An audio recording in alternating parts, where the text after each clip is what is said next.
Good day, guys, and I am reporting to you again from Lucayan Bulls TV, and we are back with the American Bully anatomy. But today we are going over body, which includes the neck, the forequarters, which is the shoulders and the upper body, the torso of the dog, the back, which would consist of the top line, and the rear. That's what we're going to key in. So let's start with the neck. The American Bully neck should be heavy. It should be heavily muscled and structured strong enough to hold the head of the bully. It should be proportionate to the head of the bully. It shouldn't be a neck that is too short. You know, it shouldn't look like the dog has some type of feature of dwarfism. The neck also shouldn't be something that's very thin and weak, because the American Bully, as we talked about in our last video, should have a strong and heavy head and broad. And for purposes of the dog being proportionate, the neck needs to be able to support the head. So now we're going to get into the forequarters. The shoulders should be strong and muscular and set wide and well laid back. Okay, the forelegs should also be, which are the front legs, should be straight. The pasterns should be strong and nearly erect and short. So obviously we don't want dogs with front feet that are bowed, that are easty-westy. You know, so when breeding, those are some of the first things you see on a dog. So making sure that the dog has good fronts is very important, especially to the movement of your American Bully. Okay, so next we have the faults for the upper body, which would be the upper arm being too short, the feet toeing either in or out, like we said earlier, the front legs being bowed, or the pasterns being weak, and splayed feet, which is something we don't want. You know, we like tight cat-like feet. Okay, the body of the American Bully, as we all know, should also be heavily muscled, massive, and bulky.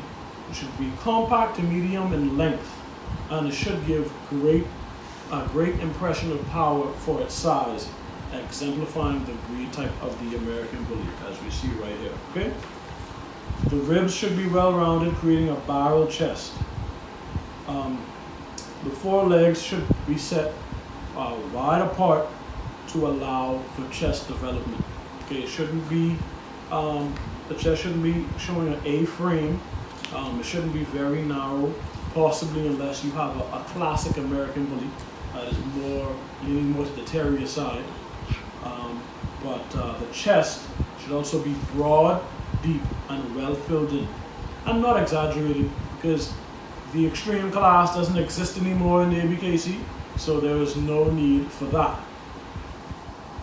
Okay, so now the back.